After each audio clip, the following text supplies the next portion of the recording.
Promovenda Ida Ayu Dewi Kumalarati menjalani ujian terbuka promosi doktor di program Pasca Sarjana Universitas Udayana. Disertasi Promovenda Ida Ayu Dewi Kumalarati berjudul Anteseden Inovasi pada Industri Kerajinan Perak di Bali. Undangan akademik, Saudara Promovenda yang terpelajar. Ida Ayu Dewi Kumalarati yang mengambil program studi ilmu manajemen menjalani ujian promosi doktor di program Pasca Sarjana Universitas Udayana. Promovenda Ida Ayu Dewi Kumalarati menyatakan alasan dipilihnya judul disertasinya karena pada 5 tahun terakhir terjadi penurunan jumlah pengrajin perak.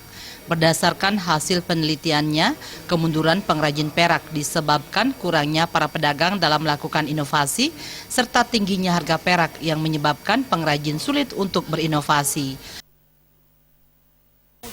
Terakhir ini 5 tahun terakhir terjadi penurunan, bahkan terjadi kecemasan. Kalau dulu zaman emas, sekarang kecemasan. Sehingga saya tertarik untuk melakukan penelitian. Saya mengunjungi perusahaan yang kurang inovatif. Nah, ternyata memang di sana kepemimpinannya begitu saja pasrah menerima kondisi yang ada. Nah, berbeda dengan kondisi yang perusahaan yang berhasil. Mereka memang berpikir bahwa saya harus kreatif dan inovasi, melakukan inovasi-inovasi. Di sini saya dalam kesehariannya perusahaan perak yang berhasil, saya melihat bahwa beliau di sana melakukan bahwa pemimpinnya itu seorang yang kreatif, selalu memikirkan bagaimana membuat perhiasan baru dan baru terus. Jadi mereka bahkan saya tidak bisa tidur, bahkan memang pekerja keras. Bahwa bagaimana menciptakan proses maupun produk-produk inovatif. Bagaimana di samping perak yang begitu, karena mahal perak, mereka juga berpikir bagaimana cara membuat perhiasan yang lebih murah. Jadi perlukan pemimpin yang kreatif dan inovasi.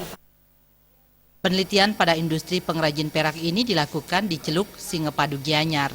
Promovenda Ida Ayu Dewi Kumalarati berharap penelitiannya dapat bermanfaat positif untuk mengembalikan dan menambah jumlah pengrajin perak agar lebih bergairah untuk berproduksi. Harap hasil penelitian saya ini dapat saya sampaikan kepada para pengrajin, karena berkat bantuan beliaulah saya bisa menyelesaikan studi saya. Saya akan mohon kepada kepala desa, mungkin saya diberikan waktu untuk menyampaikan, memaparkan penelitian saya ini, sehingga penelitian saya ini bermanfaat agar perusahaan-perusahaan yang tadinya lesu bisa kembali lah. Hasil penelitian Promovenda Ida Ayu Dewi Kumalarati ini yakni creative leadership belum mampu meningkatkan inovasi secara signifikan. Knowledge sharing terbukti mampu meningkatkan inovasi. Creative leadership mampu meningkatkan knowledge sharing. Knowledge sharing yang fokus akan meningkatkan absorptive capacity. Semakin baik absorptive capacity pada industri kerajinan perak, maka semakin inovatif industri tersebut. Agung Ria dan Trimaja.